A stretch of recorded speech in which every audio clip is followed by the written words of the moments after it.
मेरे प्यारे मित्रों, आप सभी को मेरा प्यार भरा नमस्कार स्वीकार हो। आज मैं इस भारत भूमि के वीर गडरिया आल्हा ऊदल के बारे में चर्चा करेंगे। इन गडरिया महावीर सपूतों को इतिहास में दोगले वामपंथी इतिहासकारों ने कोई जगह नहीं दी है। यह वीर गडरिया केवल जनमानस के लोक काव्य के माध्यम से लोगों के हृदय में बसे हुए हैं। इन वीर सपूतों के बारे में तरह तरह की आलोचनाएं, जैसे ये ओछी जात के हैं, इन्होंने देश के लिए क्या किया है, आदि तमाम तरह की बातें बनाई जाती हैं। लेकिन उन दोगलों को यह न भूलना चाहिए कि इन्हीं वीर गडरिया सपूतों के वंशजों ने भारत पर सबसे ज्यादा राज्य किया था। बस फर्क इतना था कि इन गडरिया जात के राजाओं ने अपने नाम या बाप दादाओं के नाम से वंश बना लिए थे। वह चाहे मौर्य वंश, पाल वंश, सातवाहन वंश, गुप्त वंश, पल्लव वंश, संगम वंश या होलकर वंश हो। और इन्हीं में से सैकड़ों की तादाद में कई और छोटे मोटे राजवंश थे। इन्हीं राजवंशों के यहाँ मुनीमगिरी, सलाहकार, सैनिक, सेनापति और कोष गृह संभालने वाले आज अपने आप को ऊंची जातियों से संबोधित करते हैं, जबकि उन्हें पता होना चाहिए कि हमारे दादा परदादाओं के पूर्वज कहीं न कहीं से इन्हीं वंशजों से निकले हैं, आसमान से सीधे नहीं टपके हैं। ये चोचलागिरी और दोगलापंथी बंद करो कि हम ब्रह्मा के मुख से पैदा हुए हैं और हम यमराज के मुनीम के वंशज हैं और आग से पैदाइश हमारी है। तुम्हें शर्म आनी चाहिए। झूठ बोलकर तुम्हारे लोगों की वजह से देश में बार बार युद्ध होने की वजह से विपदाएं आती रहती हैं। खैर छोड़ो इन बातों को। हम बात कर रहे थे वीर गडरिया आल्हा ऊदल के बारे में, तो वीडियो को आगे बढ़ाते हैं।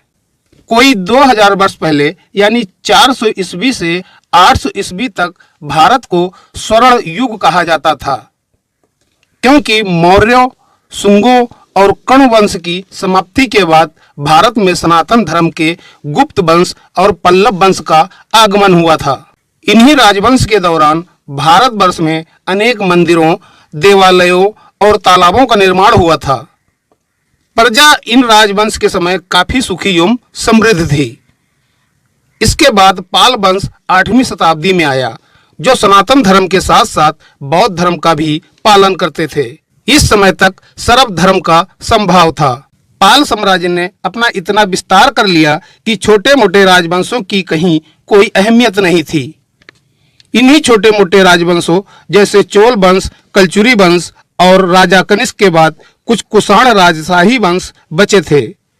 वह सभी उत्तरोत्तर भारत की तरफ पलायन कर गए थे या धीरे धीरे उत्तरी भारत में जाकर बस गए।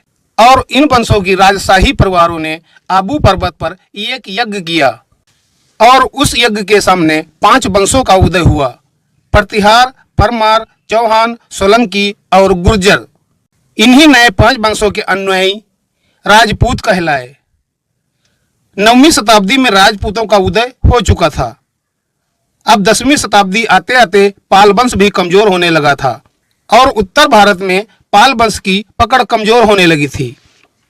इसी समय उत्तर भारत के कन्नौज राज्य के लिए त्रिपिक्षीय युद्ध हुआ, जो गुर्जर, प्रतिहार, राष्ट्रकूटों और पाल के बीच में लड़ा गया था। परिणाम यह निकला कि गुर्जर प्रतिहार विजयी हुए और उत्तर भारत में राजपूत सत्ता कायम हो गई। अब दूसरी तरफ उत्तर भारत में पाल वंश का अस्तित्व कमजोर, या यूं कह लीजिए पाल वंश की सत्ता खत्म हो गई थी। इसी त्रिपक्षीय संघर्ष के दौरान जो गडरिया जात के कुर्बा लोग थे और राजवंशों के यहाँ सलाह देने या राय देने का कार्य करते थे, उनमें से कुछ लोग उत्तर भारत युद्ध के दौरान गए थे। इन्हीं में से मगध राज्य के एक बक्सर स्थान से गुरु मनिया देव राय के वंशज थे। इन मनिया देव राय के पुरखों को बनाफर कहा जाता था, क्योंकि बक्सर का पुराना नाम बनस्तपर था और इसी बनस्तपर शब्द से बनाफर शब्द बना। अब ये पाल वंशी बनाफर राय गुरु मनिया देव राय के पुरखे त्रिपक्षीय संघर्ष के दौरान जो गए थे, संघर्ष खत्म होने के बाद ये उत्तर भारत के होकर रह गए और इनके वंशजों ने छतरपुर के लौंडी गांव में निवास स्थान बना लिया। और बाद में मनिया देव राय के पुरखे या वंशज हंसराज राय, जो चंदेल वंशीय कालिंजर के राजा थे, कीरत देव की सेना में भर्ती हो गए और धीरे धीरे सेनापति के पद पर पहुंच गए। अब इन्हीं हंसराज राय के दो बेटे हुए, दक्षराज और बक्षराज। चंदेल राजा कीरतदेव चंदेल का बेटा परिमाल जब राजा बना तो अपनी राजधानी महोबा को बनाया और दक्षराज और बक्षराज को सेनानायक बना दिया। अब इन्हीं दक्षराज राय से आल्हा उदल और दासी पुत्र धांधु हुए। दूसरे बेटे बक्षराज से मलखान और सुलखान हुए। राजा परिमाल ने अपनी सेना का नाम बनाफर राय रखा था, जो दक्षराज और बक्षराज के कुल या वंश का सूचक था। लेकिन जो 9वीं और 10वीं शताब्दी में राजपूत बने थे, वह राजपूत वंश इनको राजपूत मानने को तैयार ही नहीं थे, क्योंकि वह सब इस बात से चिढ़ते थे कि इनके पूर्वज ही यानी पाल वंश गडरिया समाज के ये लोगों ने 500 वर्ष तक सत्ता से बाहर रखा और कन्नौज के लिए 200 वर्ष संघर्ष किया। यही कारण था कि इनको ओछी जात बनाफर राय कहा करते थे और अपनी बहन बेटियों की शादी भी बनाफरों राय से नहीं करते थे। लेकिन आल्हा उदल थे तो वीर गडरिया राय वंश के समाज से। उन लोगों ने तलवार की नोक पर युद्ध करके शादी कर लिया करते थे। हम आपको बता दें कि परिमाल चंदेल भी राय गडरिया पाल वंशी थे, इसीलिए इनको चंदेला राय भी कहा जाता था। लेकिन आल्हा उदल के पूर्वजों को अपने यहाँ आश्रय देना ही राजपूत राजाओं का कोप भाजन चंदेल परिवार को भी बनना पड़ा। और आजकल गडरिया जात में उत्तर भारत में चंदेल या चंदेला और राय गोत्र है, क्योंकि चंदेल वंश उस समय आबू पर्वत के यज्ञ में नहीं शामिल हुआ था, जो राजपूत बनने के लिए यज्ञ किया गया था। यही कारण रहा होगा कि चंदेल वंश राजपूतों से अलग है, केवल क्षत्रिय हैं। यह रही हमारे आल्हा उदल की जानकारी, जिन्होंने 52 लड़ाइयां लड़ी, जिन्हें 52 गढ़ की लड़ाई भी कहते हैं। पूरे उत्तर भारत में एक वीर गडरिया आल्हा उदल ने तहलका मचा दिया था, लेकिन इतिहास में इनका नाम दर्ज नहीं है। यह वीर केवल हमारे दिलो दिमाग में आज भी जिंदा है और जब तक धरती रहेगी इन लोगों का नाम अमर रहेगा।